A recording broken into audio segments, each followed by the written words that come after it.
American 118, turn left heading 140. Left 140, American 118. JetBlue 224, turn left heading 160, send to maintain 3000. Left 160, send maintain 3000.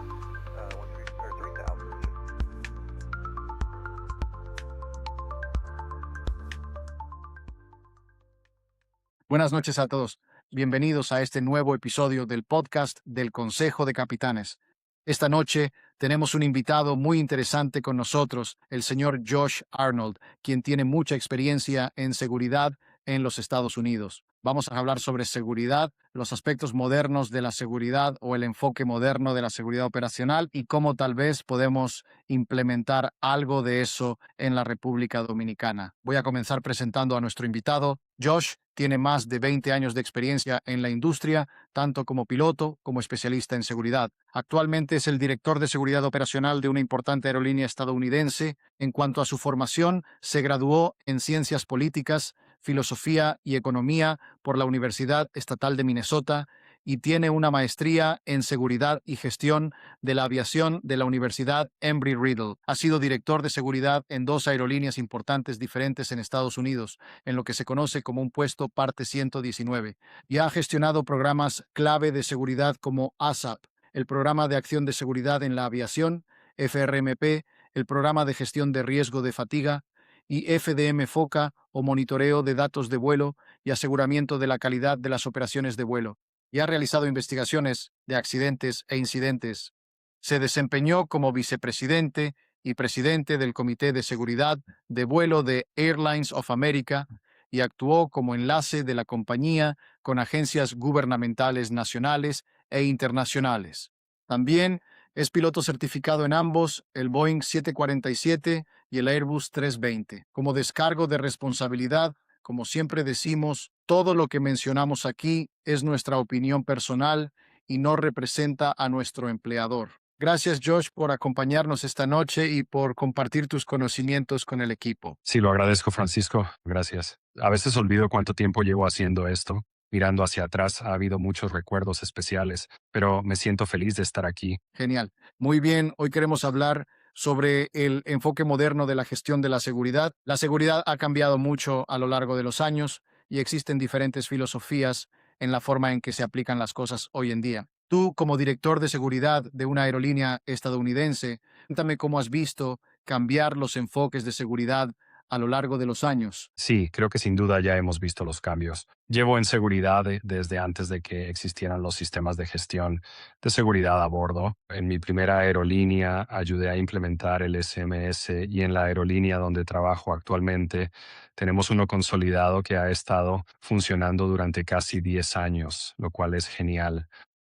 Así que ha habido transiciones cuando muchos de nosotros crecimos en la aviación. En seguridad aeronáutica siempre decimos que las reglas se escribieron con sangre y las políticas y procedimientos eran prácticamente lo mismo. Era porque alguien cometió un error. Creo que hoy, en el mundo actual, seguimos con esas bases, pero empezamos a mirar nuestra información y los datos que la aerolínea recopila a través de la colaboración en la industria a nivel mundial, ya sabes, con una colaboración a nivel de toda la flota. Ahora estamos utilizando esa información para ser más proactivos, aunque aún no podemos predecir los acontecimientos. Somos más proactivos gestionando nuestra seguridad. Y ahora, mencionaste que SMS es una abreviatura bastante conocida dentro de la industria, pero para aquellos que aún no están ahí, que todavía no han llegado, pero o bien que no cuentan con experiencia previa en aviación, ¿qué significa SMS? Sí, así que en los Estados Unidos especialmente, SMS es un sistema de gestión de seguridad.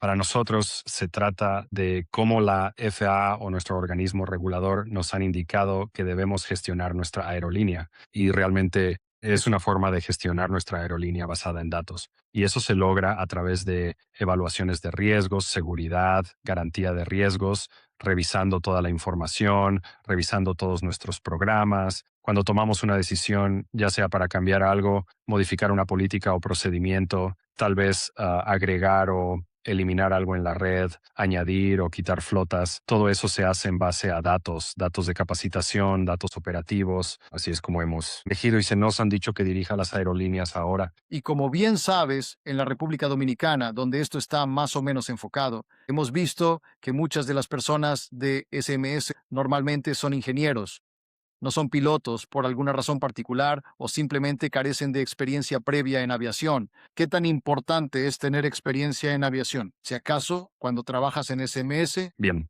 siento que esa es una pregunta un poco capciosa porque desde la perspectiva de un ingeniero hay muchos procesos y políticas involucradas en lo que respecta a los SMS. eso. Eso puede consistir en realizar auditorías, en promover la seguridad o en revisar las políticas. Por lo tanto, creo que hay espacio en la aviación y en los sistemas de gestión de seguridad para personas que no sean pilotos. Eso no significa que no seas un profesional de la aviación. Desde una perspectiva de gestión, hay ciertos matices que se comprenden mejor cuando se observa la información como un piloto, ya sea en la forma en que las tripulaciones de tierra interactúan con las de vuelo, cómo éstas interactúan con los equipos técnicos o de mantenimiento, o cómo los pilotos interactúan con el control de tráfico aéreo y el sistema de control de tráfico aéreo global, todo respaldado por el despacho y su centro de operaciones.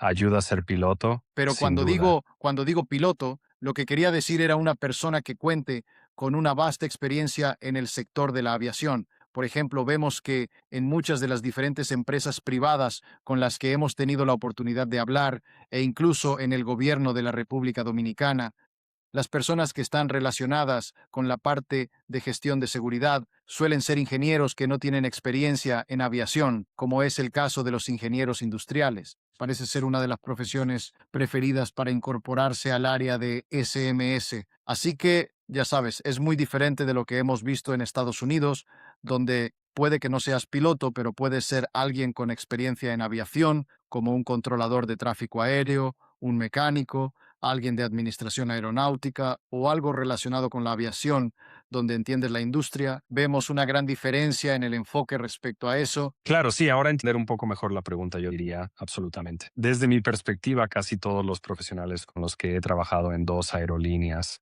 y también a nivel de la industria tienen una base de conocimientos muy amplia en aviación. Esto se debe en gran parte a su educación o a los años de experiencia trabajando y adquiriendo ese aprendizaje en el trabajo.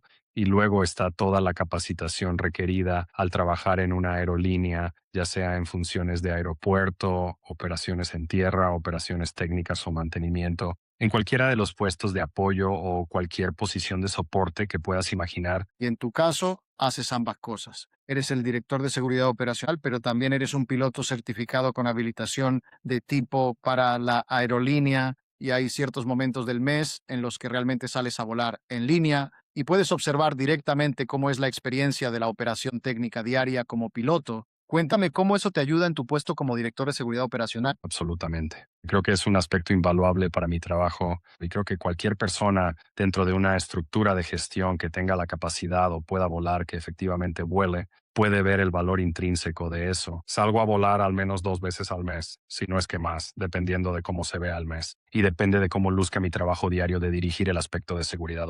Pero me da la oportunidad cada día de auditar exactamente lo que estamos entrenando, lo que estamos enseñando a las personas y también las interacciones que tenemos. Así que, desde mi perspectiva, si noto que hay un problema, no solo me da la oportunidad de ver los problemas, o voy a aeropuertos con problemas reportados, suelo ir a esas áreas para entender desde el asiento del piloto qué estamos experimentando y en qué fallamos. Esto me da la oportunidad de hablar con los líderes, que es la posición única en la que estamos. No solo envío un correo, también hago un seguimiento con una reunión para hablar de la experiencia que acabo de tener, pues confiamos en nuestra gente de primera línea. Pero desde la perspectiva de oficina y de apoyo, hay mucho ruido que tenemos que filtrar día a día, así que poder asociar una cara y un nombre y a veces autoridad o responsabilidad con lo que ha sucedido es algo muy fundamental para la aerolínea, según mi propio punto de vista. También me da la oportunidad de auditar nuestras funciones internas de reporte,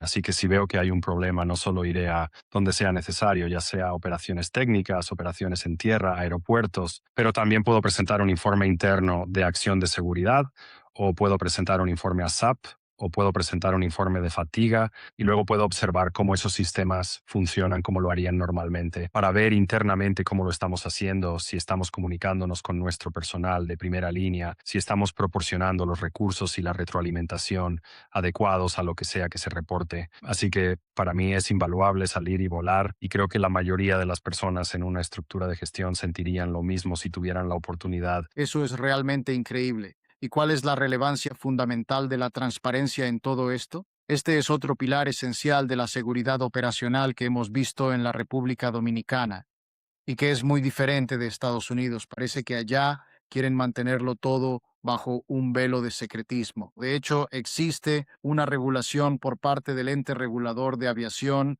que dice que casi todo lo relacionado con la seguridad es confidencial. No existen datos, no se publican estadísticas oficiales, así que no sabemos si hay un incremento significativo o disminución de incidentes o qué tipo de incidentes ocurren. Y es frustrante como aerolínea, como alguien de Estados Unidos viendo todo esto. ¿Cuál es la importancia de la transparencia en todo esto? Sí, creo que hiciste una gran pregunta. También es una pregunta complicada. Hay muchísima necesidad desde una perspectiva de primera línea e incluso a veces externamente, de compararse con uno mismo mediante el uso de un intercambio transparente de información. Pero también está el aspecto interno. Entiendo que preguntan por el gobierno o las aerolíneas. Internamente hay una gran diferencia entre confidencial y anónimo. Para nosotros, todos nuestros reportes son confidenciales.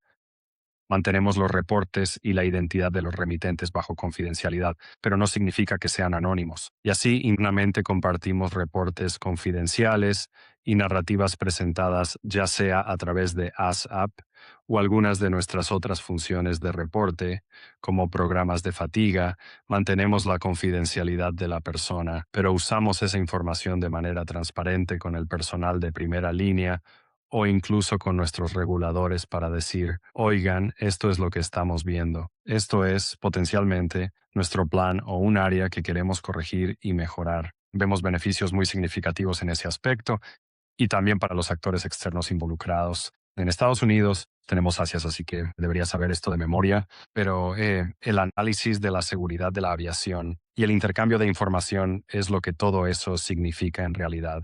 Y lo cierto es que eso realmente abarca todo Estados Unidos. Las aerolíneas envían o comparten sus datos de monitoreo de vuelos o su información FOCA en una base de datos. Por lo tanto, es información completamente agregada y anonimizada.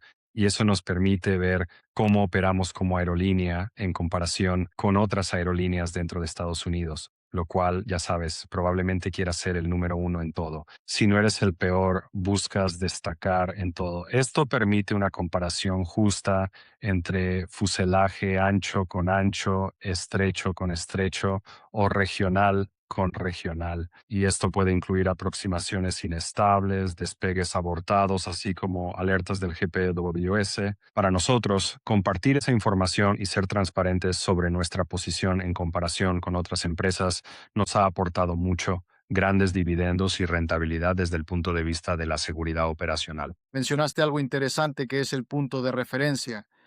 Y aprendí hablando contigo sobre esto, sobre el uso de LOSA, el programa LOSA. En un momento, el Consejo de Capitanes estuvo hablando con el gobierno dominicano, tratando de iniciar LOSA en la República Dominicana. Y tengo entendido que tu aerolínea utiliza LOSA aquí en Estados Unidos. Hablemos de cómo funciona el punto de referencia con LOSA y cómo ustedes integran eso en sus operaciones diarias. Primero que nada, ¿qué es LOSA? Para que la gente lo sepa y cómo se utiliza el punto de referencia. Seguro. Así que LOSA es una herramienta fabulosa, creo yo. Algunas empresas en Estados Unidos realizan lo que llaman un LOSA continuo, así que básicamente seleccionan elementos desde la perspectiva de operaciones en línea que desean monitorear o tal vez si introducen un nuevo procedimiento llamado SOPE o lo que sea que corresponda. Realizan un LOSA para ver si está funcionando o si se está implementando como lo habían planeado, y esto puede requerir capacitación adicional o ajustes en lo que hayan implementado. En fin, LOSA es una evaluación por observación en línea, antes llamada auditoría de seguridad. Ahora se han alejado un poco del término auditoría y utilizan evaluación, pero en realidad eso también es solo para mostrar que hay una evolución. La auditoría era básicamente una instancia instantánea puntual, observar y ver cómo lo estamos haciendo. La evaluación es exactamente lo que implica, simplemente es algo más continuo. Siento que la mayoría de las empresas ahora en todo el mundo están usando LOSA con más frecuencia, ya sea de manera continua o en lo que llamamos instantáneas. En la aerolínea en la que trabajo hacemos instantáneas, así que una vez cada 4 años revisamos y vemos cómo lo estamos haciendo en comparación con cómo lo hacíamos antes, y luego tenemos la oportunidad de hacer una comparación de referencia. LOSA existe desde hace muchos años, pero hay diferentes empresas que lo realizan. La empresa que utilizamos probablemente sea una de las más antiguas y completas, y eso nos da la oportunidad de tener acceso a la base de datos mundial de información que ellos han recopilado, y nos da la oportunidad de comparar dónde estamos como operador en relación con otros. Y esa comparación de referencia también es realmente valiosa desde una perspectiva de operador a operador. Así, si vuelas modelos de fuselaje ancho de Boeing, podrás compararlos entre sí. O si usas aviones de fuselaje estrecho de Airbus, puedes comparar esa operación específica. Si manejas ambos, algunas empresas cuentan con los dos tipos. ¿Compararías ciertos aspectos con los aviones Boeing de fuselaje ancho o con los de fuselaje estrecho de Airbus, lo que te brinda una gran oportunidad? Los ha dirigido por pilotos generalmente dentro de la organización que pueden ser externos a cualquier operador que exista. Se te asigna sentarte en el asiento de observador en la cabina de vuelo y simplemente observar. Así que como piloto capacitado, te sientas y observas cómo los dos pilotos en los asientos operativos trabajan, y tú. Hay una hoja de evaluación y básicamente vas completando la hoja de evaluación. Anotas un montón de observaciones sobre lo que ocurrió en cada fase del vuelo, y una vez que el vuelo termina, el observador se retira. Todos en la industria y en cada parte del entrenamiento actúan como una mosca en la pared, actúan como si no estuvieran allí. Realmente solo están observando. Así que no hay ningún entrenamiento que surja de cada vuelo que es observado. No hay elementos de retroalimentación. A menudo escuchamos que los pilotos se dan la vuelta y preguntan, ¿cómo lo hicimos? ¿Sabes? ¿Qué encontraste? ¿Qué detectaste? Y ese no es el propósito de LOSA. El programa LOSA está presente solo para observar, tomar notas y luego recopilar los datos obtenidos. Después de que se completan todas las observaciones de vuelo, se identifican las áreas de fortalezas y debilidades al final de la evaluación. Y mencionaste algo sobre la confidencialidad y ahora mencionas que los pilotos forman parte de toda la ecuación y varias veces mencionaste a SAP, ¿cierto? El Programa de Acción para la Seguridad en la Aviación. Y esto es algo que impulsamos mucho en la República Dominicana. Y llegó a un punto en que uno de los asesores del regulador, que solía ser un tipo de la FAA, dijo: no veo que la República Dominicana tenga la capacidad para tener un ASAP. Y para nosotros es frustrante ver esto porque vemos la gran necesidad de tener este triángulo de ASAP. Entonces, solo para que entendamos un poco cómo funciona, SAP utiliza como un 3-3. Un programa de 3 partes es un programa de 3 partes donde tienes al regulador, tienes a la aerolínea y luego tienes al sindicato de los pilotos o mecánicos representados. Cada vez que alguien presenta una SAP, que es Muchas básicamente gracias un por todo, informe de de verdad. seguridad, este se envía a un comité formado por 3 personas o representantes, y luego ellos deciden formalmente si el incidente fue algo que se hizo por un simple error o si es algo que se hizo con una intención clara. Y entonces, si se determina que fue un error honesto, la persona en cuestión no recibirá ninguna clase de penalización por lo ocurrido. Cuéntanos un poco cómo ustedes utilizan a SAP en el Departamento de Seguridad. Es una piedra angular del SMS y de cómo gestionamos nuestro sistema de gestión de seguridad. Tenemos diferentes ASAP para distintos grupos operativos. Actualmente lo tenemos para todo nuestro personal certificado. Así que lo tenemos para nuestros despachadores, lo tenemos para nuestros técnicos y personal de mantenimiento, lo tenemos para los pilotos y también para los miembros de la tripulación en vuelo. Así que para todos nuestros auxiliares de vuelo. Y yo diría, ya sabes, desmintiendo rumores o lo que todos dicen, especialmente desde la perspectiva de los reguladores, que es como una carta para salir libre de la cárcel, creo que es todo lo contrario. Todas las empresas de las que he formado parte y las personas que conozco que trabajan en todo Estados Unidos, la industria es muy juiciosa en la aplicación de la lectura y comprensión de los informes para asegurarse de que nadie actúe intencionalmente o actúe con intención temeraria. Así que, desde nuestra perspectiva, si cometes un error honesto mientras estás volando o trabajando en ello, ya sea arreglando un avión, despachando un avión, y te das cuenta de que por ser humano cometiste un error, es probable que alguien más también cometa ese error. Y entonces procedes a reportarlo tú mismo y comunicas lo siguiente: oye, he cometido este grave error. Esto es lo que yo personalmente haré al respecto. Muchas veces necesitamos tener una recomendación ahí. Así que un ejemplo sencillo es: oye, me pasé de altitud esta vez. ¿Sabes qué? Voy a asegurarme de no hablar durante los últimos 1000 pies antes de nivelar o algo por el estilo. Así que tienes tu propia recomendación. La empresa, la asociación y el regulador leen eso y deciden si tu propia recomendación y tu autorremediación son suficientes, o deben ellos, como el RC, que es el Comité de Revisión de Eventos, intervenir y tal vez ofrecer más orientación.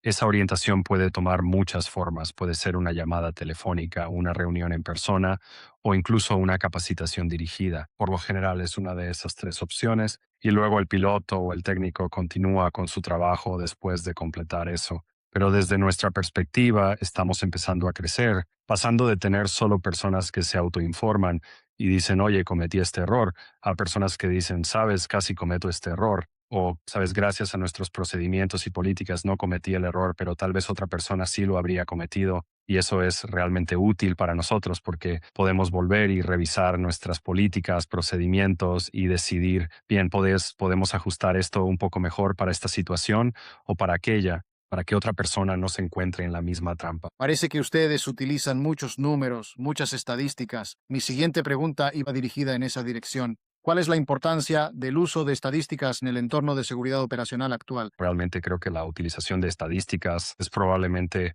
la parte menos divertida de mi trabajo, simplemente porque todo lo es. No soy una persona muy aficionada a las matemáticas, pero me he visto obligado Eso. a ello en el mundo de la seguridad actual. Todo lo que hacemos está relacionado estadísticamente. Sabes, analizamos si son reportes ASAP, si es monitoreo de datos de vuelo o temas específicos. Hoy en día todo se maneja con estadísticas y es revisar nuestros reportes. ¿Sabes? Nuestra tasa de reportes es más alta o más baja. ¿Por qué es estadísticamente relevante de un mes a otro? Tenemos más reportes sobre aproximaciones similares. Es estadísticamente relevante ver ese cambio. Al utilizar estos elementos desde una perspectiva de seguridad operacional, analizamos números muy pequeños. Para eso nos sirven las estadísticas, para ayudarnos con eso. Estamos observando cambios que ni siquiera llegan a un porcentaje completo cuando analizamos dónde vemos problemas. Sí, y eso también es curioso porque desde una perspectiva de seguridad, mucha gente piensa que la seguridad es atractiva, por decirlo de alguna manera, porque se trata de investigaciones y, ya sabes, de indagar en la causa raíz de algo, pero la realidad es, la seguridad se gana o se pierde en función de las estadísticas y de identificar, ya sabes, nuestras tendencias.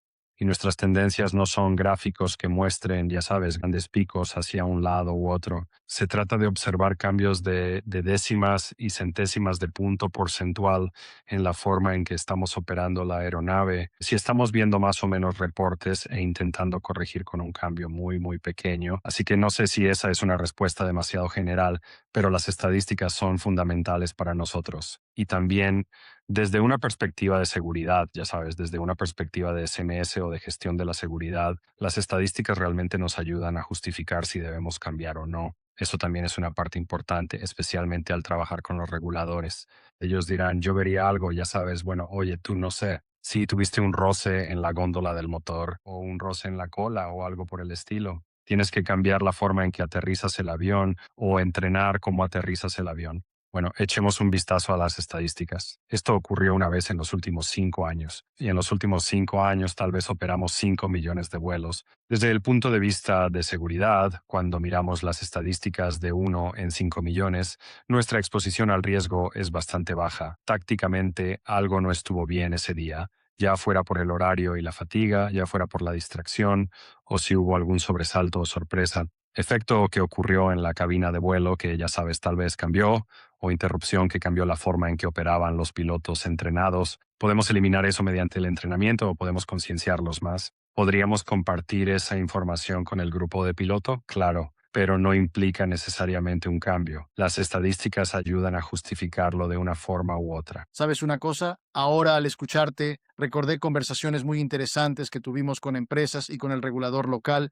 en la República Dominicana, y especialmente sobre el tema de la fatiga, ¿cierto? Aquí en Estados Unidos, la fatiga es un tema muy importante. En una empresa como la tuya y la mía, donde hacemos vuelos transoceánicos, vuelos nocturnos y, ya sabes, volamos a cualquier hora del día, es un tema muy importante. ¿Cómo manejan ustedes la fatiga desde la perspectiva de la seguridad y cómo interactúan con el sindicato de pilotos para ese propósito? Excelente pregunta. Creo que depende del horario. Eso podría estar en entredicho, pero trabajamos codo con nuestra asociación para idear tripulaciones de piloto y analizar dichas parejas, ambos antes de que se publiquen. Así que primero de forma proactiva y luego reactiva intentan comprender dónde se rompieron y cómo se rompieron. Si un piloto llamó diciendo que tenía fatiga, también revisamos los informes de riesgos, así que no solo Y hay, el piloto, perdón, y la asignación de pilotos es cuando elaboran el horario, ¿verdad? sí, el Y viaje. cómo se organiza el viaje y el equipo para ese viaje o para esos días específicos. Sí, exactamente. Vas a presentarte a las 6 a.m. y volar hasta las 6 p.m. con quizá 3 vuelos entre medio, es solo un vuelo. Te presentas en medio de la noche y vuelas 1 o 2 vuelos. ¿Cuántos pilotos hay en la cabina de vuelo? ¿Hay 2? ¿Hay 3? La Sa- composición de eso, todo influye en el resultado. Así que trabajamos con la asociación para ayudar, como dije, a analizar proactivamente esos viajes y cómo están diseñados. Los llamamos emparejamientos y luego también los analizamos de manera reactiva. Así que si alguien reporta fatiga y dice, oh, sabes, simplemente no pude hacerlo, ¿dónde vemos eso más comúnmente o en qué emparejamiento, en qué ciudad, en qué horario, sabes, qué causó eso? Así que con suerte podemos evitarlo el próximo mes y eso es beneficioso para ambas partes. Eso es beneficioso desde el lado de la asociación de pilotos porque sus pilotos no salen tan fatigados o cansados o no se ponen potencialmente en una situación de mayor riesgo. Y desde la empresa tampoco estamos exponiendo a los pilotos a esas posiciones. Así nos ayuda con la productividad general. Si no reportan fatiga porque el emparejamiento o el viaje fue realmente duro, la máquina sigue funcionando. Simplemente mantiene a los pilotos donde deben estar, los aviones donde deben estar. De esa manera el horario es más consistente.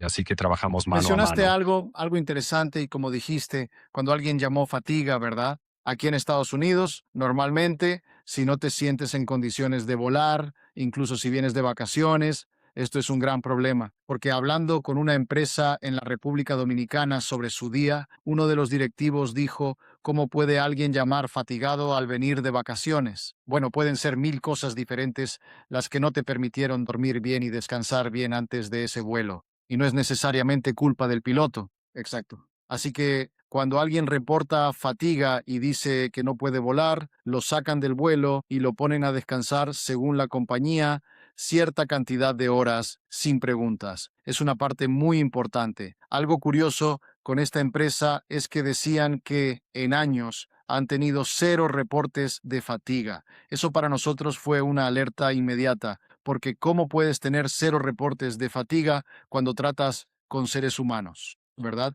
Pero luego, al hablar con ellos, entendimos que lo que hacen es un análisis retrospectivo. Básicamente, si estaba relacionado con la operación o la forma en que elaboran el cronograma, entonces lo clasifican como fatiga real. Si estuviera relacionado con otra cosa, como que no podía dormir bien porque estoy lo que sea, entonces lo suelen denominar estar cansado. Es interesante cómo hicieron esa definición en los Estados Unidos. ¿Tenemos alguna diferencia real entre estar cansado, no poder volar por X razón y estar fatigado? Cada empresa lo hará de manera diferente o cada programa lo hará de manera diferente. Internamente tenemos lo que llamamos impulsado por el sistema versus no impulsado por el sistema. Así que si es Sabe. impulsado por el sistema, ya sabes, ya sea por retrasos acumulados, por cómo se construyó el viaje o el emparejamiento. Si no es impulsado por el sistema, eso son más cuestiones personales. Eso es, no pudiste descansar bien en tu propia casa o no pudiste, ya sabes, descansar de manera adecuada en un hotel. Y en teoría, sobre el papel, absolutamente todos los elementos que deberían haberte permitido descansar bien estaban presentes. Así es como vamos y venimos de una manera u otra entre lo que es propio del sistema y lo que no lo es. También hay que decir que esto depende de diversos factores adicionales. Tenemos un montón de diferentes tipos de salvaguardas de seguridad ahí, donde ya sabes, si reportas fatiga una cierta cantidad de veces, empezaremos a ver, ya sabes, tal vez es la forma en que estás solicitando turnos o ya sabes qué emparejamientos. Algunas personas simplemente no comprenden del todo cómo monitorear su propio biorritmo y su propio horario de sueño. Así que a veces la asociación se comunica y dice, oye, ¿has hecho estas cosas para ayudar a evitar sentirte fatigado? Y a veces los pilotos dicen, no lo Pero había ustedes, pensado. Pero si esto no es provocado por el sistema, si se trata de la propia persona, aún así se sigue clasificando como fatiga, ¿correcto? Aún así se clasifica como Sí, fatiga. Sí, correcto. Oh, sigue sí, estando en porque nuestro hubo un sistema. pequeño intercambio de ida y vuelta donde teníamos a un grupo de capitanes de aerolíneas estadounidenses en esta importante reunión y todos ellos dijeron que cero reportes de fatiga y después de hablar entendimos que lo estaban clasificando de manera diferente. Era lo mismo, ¿verdad? No estaban siendo punitivos con los pilotos, pero dijeron, oh no, si no es causado por el sistema, no es fatiga real, es cansancio. Ok. Así que nosotros, eso es, ya sabes, éramos... Es increíble cómo hablábamos idiomas diferentes a pesar de que todo era en español. Sí, sí. Lo cual también es interesante hacer una distinción entre fatiga y estar cansado, porque hay momentos en los que no necesariamente, es decir, puedes estar fatigado y no necesariamente estar cansado, ¿sabes? O tener sueño. Bien, Puedes estar simplemente mentalmente agotado, me lo pasó cual a es mí. fatiga. Me sucedió en Corea. Sí, lo hice. Hice 4 cruces del Pacífico en una semana y estaba en Incheon y declaré fatiga para un vuelo. Y después de dormir 10, 12 horas, en realidad no podía dormir porque estaba tan cansado que no lograba conciliar el sueño. Así que terminé comiendo, yendo al gimnasio y luego pude dormir un par de horas. Luego la compañía me llama de nuevo y les dije, todavía estoy cansado, todavía me siento agotado. Y recuerdo que iba mucho al baño, estaba sudando. Al final terminé llamando a mi doctor aquí en Miami. Le detallé todos los síntomas que tenía y me dijo, ahora mismo estás extremadamente fatigado. Esto es un problema médico. Y tuve que volver a llamar a la compañía y decir, escuchen, estoy cambiando mi clasificación de fatiga a enfermedad.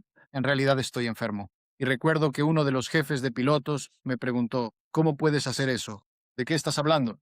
Y le dije, esto es lo que mi doctor me dijo que les dijera. Y terminaron dándome como 3 días porque mi doctor dijo, necesitas como 3 días para dormir y necesitas mucha agua, hidratarte, comer bien para poder volver al trabajo. Y realmente sucedió. Tienes A toda mí la realmente me razón, es gusta. verdad. Fue La realmente, fatiga es un problema realmente serio que no debemos ignorar en absoluto. Puede manifestarse de muchas maneras diferentes. Y ya sea fatiga, cansancio o lo que sea, como piloto, definitivamente no deberías estar operando una aeronave en ese estado. de verdad, sí. Así que para concluir, usted sabe, teniendo la dirección de seguridad operacional de una gran compañía aérea aquí, y bueno, tuvimos ese accidente reciente en La Guardia. Tuvimos la colisión de aeronaves en DC el año pasado. ¿Hacia dónde ve usted que se dirige la seguridad operacional en la aviación en Estados Unidos en el futuro más cercano y previsible? Sí, en el asiento caliente. Esa es la pregunta, ¿verdad? Así que mi opinión personal es, y ya sabes, Francisco, tú ciertamente has volado por todo el mundo un montón de veces. Personalmente siento que en Estados Unidos están atrasados en aviación, probablemente no en seguridad operacional, pero sí en tecnología e implementación, sin duda. Quiero decir, me parece increíble que puedas aterrizar en Londres, Heathrow, y te digan, sigue la línea verde hasta tu puerta. Aterrizas en JFK y te dicen izquierda en Whiskey, derecha en Echo, detente antes de Bravo Bravo, mantente antes de la pista. 4 a la izquierda, cruza 2-2 detrás del A380 y contacta con tierra al otro lado. Y todo esto sucede potencialmente después de que acabas de ser el piloto al mando, aterrizando, cambiando de rol a piloto monitor. Hay tanta sobrecarga cognitiva que ocurre. Es alucinante. Y el hecho de Así que es. JFK versus Londres Heathrow, cual, sin mirar las estadísticas, me imagino que están aterrizando y despegando aproximadamente la misma cantidad de aviones de manera regular. Así que creo que Estados Unidos finalmente ha captado el interés o la curiosidad o el apoyo del público en general que ha faltado durante tanto tiempo. De nuevo, creo que hay una función de Estados Unidos de simplemente hacer que las cosas funcionen. Creo el profesionalismo de los pilotos y la formación y simplemente acostumbrarse a cómo funciona el sistema. Creo que finalmente hemos llegado a un punto en el que está empezando a romperse, ya sea porque los pilotos más experimentados se están jubilando y hay pilotos más jóvenes uniéndose a las filas, o por la diferencia en la formación de la generación anterior frente a la nueva generación. Si fue la generación anterior la que vio la involución de las cosas y pudo mantenerse al día con ello. Y la nueva generación, con toda la tecnología disponible, finalmente está diciendo que ya es suficiente. Creo que hay muchos de nosotros en Estados Unidos, en la industria de la seguridad operacional o en el ámbito de la seguridad en toda la industria, que finalmente estamos diciendo, oye, mira, todos tenemos información que estamos compartiendo entre nosotros que indica que estamos expuestos a riesgos. Y finalmente, debido a DCA y probablemente sumando a eso la Guardia, por fin la FAA ya no puede quedarse de brazos cruzados y decir, ustedes como aerolíneas simplemente resuélvanlo o lidien con ello. Ya hemos hecho todo lo posible. Seguimos los pasos del SMS del 1 al 10. Estamos en el 10 de 10. No importa cuántas personas nuevas, lento nuevo o buenos generadores de ideas haya, hemos maximizado la capacidad de nuestros SMS internos. Ahora es momento de que Estados Unidos cambie, ya sea en procedimientos, personal, diseño del espacio aéreo o uso de ADS-B. Next Gen creo es una palabra curiosa porque Next Gen ha existido por lo menos durante 20 20 años. años, sí. Y no sé cuándo llegará realmente la próxima generación, pero creo que ahora es el momento adecuado y finalmente, con lo que parece ser la llegada de fondos, estoy entusiasmado. El Departamento de Transporte y la FAA y potencialmente la administración que está actualmente en la FAA van a poder lograr que algunas de estas cosas se hagan, pero veo que está mejorando. Veo que está mejorando, pero muy lentamente. Realmente desearía que pudiéramos ponernos al día y estar al menos tan bien o incluso mejor que todos nuestros homólogos en Europa y la Agencia Europea de Seguridad Aérea y otras cosas por el estilo y demás. No, sí, va a ser un gran desafío. Y todos podemos verlo desarrollarse. Y también ha habido una enorme cantidad de tráfico, quiero decir, un aumento en el tráfico. Es increíble. Abre Flight Radar 24 y hay entre 68,000 vuelos sobre los Estados Unidos continentales. Es una locura. Así que representa un desafío bastante grande, ¿de acuerdo? Muchas Y gracias está por todo. empeorando, incluso no solo en el Sí. mundo de la parte 121, sino que también piensa en el mundo de la aviación general. Sé que tú también vuelas aviones pequeños de vez en cuando y lo que me parece increíble es que tenemos más aviones comerciales. Quiero decir, creo que puedo decir que United tiene algo así como 250 aviones en pedido para los próximos años y eso es crecimiento orgánico. No van a intentar retirar un montón de aviones, así que solo en una compañía son 250 aviones más volando. Estoy seguro de que las otras aerolíneas también están tratando de mantenerse al ritmo en la medida de lo posible. Y además de eso, tienes acceso a más aviación general, pero menos aeropuertos porque toda la gente se queja del ruido y de todo lo demás. Así que el tráfico se está concentrando en menos y menos aeropuertos a medida que tenemos cada vez más tráfico aéreo. Así que sin duda nunca ha habido un mejor momento para aprovechar mejor el ADS-B, tener el personal de control de tráfico aéreo donde se necesita en la torre, en tierra, en tracón, lo que sea. Sí, tiempos muy, muy ¿Sabes? ocupados. Sabes, es interesante que señales eso como un aumento del riesgo, donde en la República Dominicana, la semana pasada, el Consejo de Capitanes publicó un comunicado de prensa hablando sobre nuestra preocupación con el control de tráfico aéreo en la República Dominicana debido a la cantidad de tráfico durante las horas pico y la saturación alrededor de diferentes aeropuertos. Y son una gran parte de los mismos problemas que vemos en Estados Unidos, pero, como bien sabemos todos, al menos en Estados Unidos, hemos tenido aeropuertos bastante concurridos durante muchas décadas.